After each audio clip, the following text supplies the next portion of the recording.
So that will be my last lecture for you guys on traumatic brain injury. So I'm going to do a systematic review, and I'm going to approach TBI the same way that I read my cases clinically. I like to tell my trainees that I peel the onion and I go layer by layer. So that's what I'm going to do here.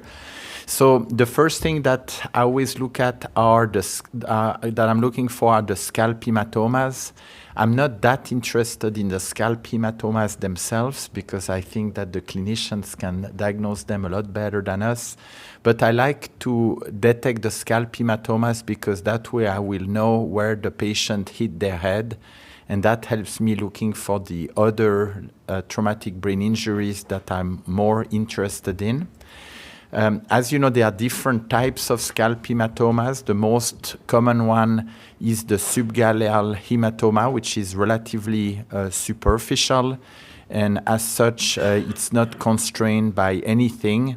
And that's to be differentiated from the cephal hematoma. And the cephal hematoma is to the subcutaneous tissue, the same as the epidural hematoma is to the dural spaces. And it's basically contained by the periosteum as opposed to the dura. And so a lot of the characteristics that we're going to review for the epidural hematomas also apply, including the fact that they are typically constrained by the sutures. Again, there's not a lot of clinical relevance to those different types of scalp hematomas, except again that they allow you to know where the patient hit their head, and that way you know where to look for other more clinically relevant traumatic brain injury like calvarial fractures. Calvarial fractures typically are going to occur at the site of impact. The few pearls and pitfalls that I wanted to remind you are first, it's always important to look at the scout view because sometimes when the fracture line is right smack along the plane of the CT slices, you can miss them. So in all my trauma patients, I always look at the scout, both for the skull, but also for what I can see of the upper cervical spine. So those are my two uses for the scout view. I also wanted to remind you that whenever you see even a small, and I think somebody yesterday, I think it may have been Blake, who showed a small bubble of when he was talking about the temporal bone fracture. Sometimes the fracture can be hard to see itself, but if you see even a small bubble of pneumocephalus, that's an indirect sign that there is a fracture somewhere, and then you need to find that fracture. So I think that was a very good pearl reminded to us by Blake. Again, typically we don't do routine plain films, one exception being for suspicion of non-accidental trauma in pediatric patient. And finally, also important to remember that in the skull, in the calvarium, we have different vascular grooves, we have neural foramina, and at times those can mimic fractures.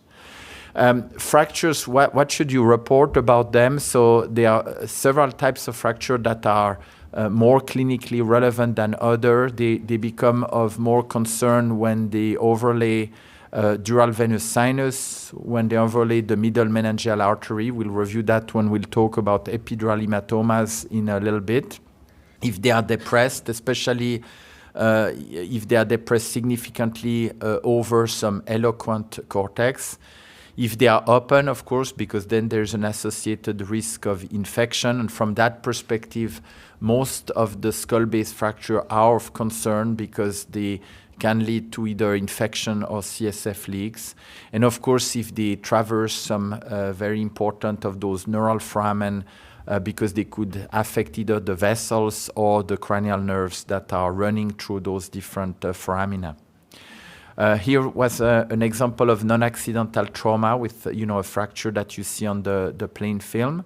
I wanted to insist a little bit on non-accidental trauma because it is not uncommon that the radiologist is actually the one bringing up the concern about non-accidental trauma because the clinicians get a history of trauma, which are of course extremely frequent in pediatric patients, but sometimes we see things on images that do not match the history that was received. And I think we have a very important responsibility to raise the possibility of non-accidental trauma. So when you see multiple fracture in one patient, that's one of the things that should raise your concern.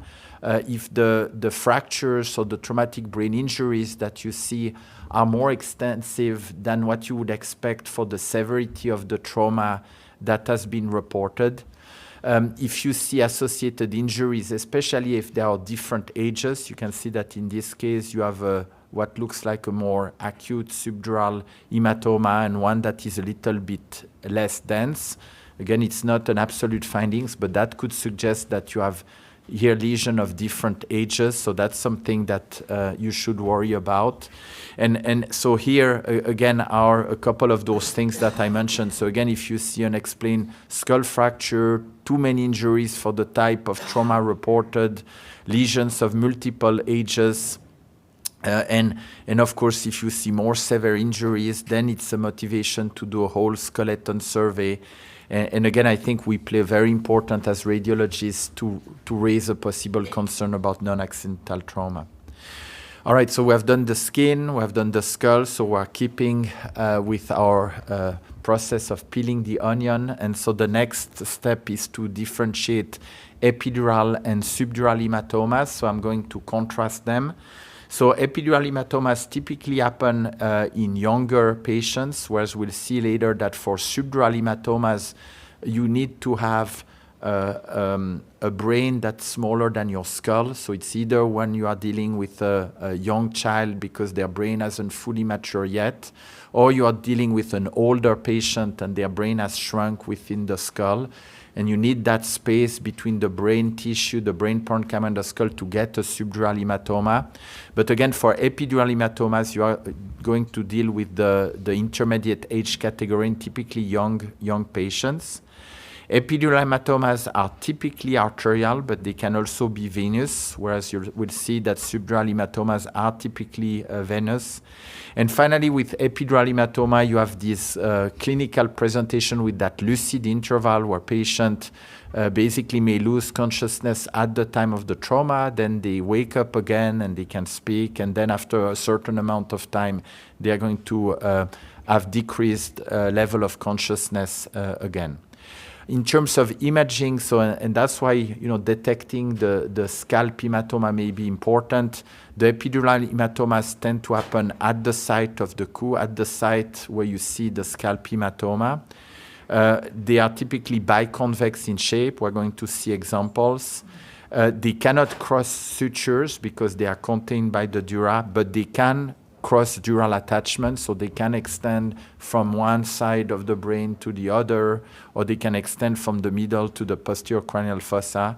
And they typically tend to happen in conjunction with fractures of the temporal squamosa, because that's where this middle meningeal artery courses, and that's the artery that's typically going to be damaged, causing the epidural hematoma. So here again, some typical examples. So again, here you can see the small scalp laceration, again indicating where the coup was. You can see that you have your fracture, again, that is typically associated with an epidural hematoma.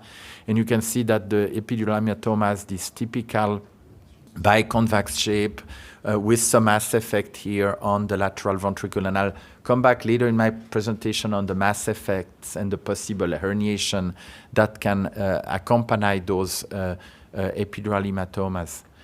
Here's another example. So again, a fracture of the temporal squamosa, typically probably a laceration of the middle meningeal artery. And again, that biconvex appearance underlying the area where there's a scalp hematoma, again indicating that it occurred at the site of the coup. Here's another more severe example. You can see that here there's quite a lot of mass effect here with some subfalcine herniation. You can see this pneumocephalus mixed up with the epidural blood. There's also a dark area here, and I'm going to come back to that in a minute. You can see here another example, and same thing, this dark area. And that's something that is important to recognize. It's called the Swirl sign. And the key important information is we tend to think that acute hematoma are bright,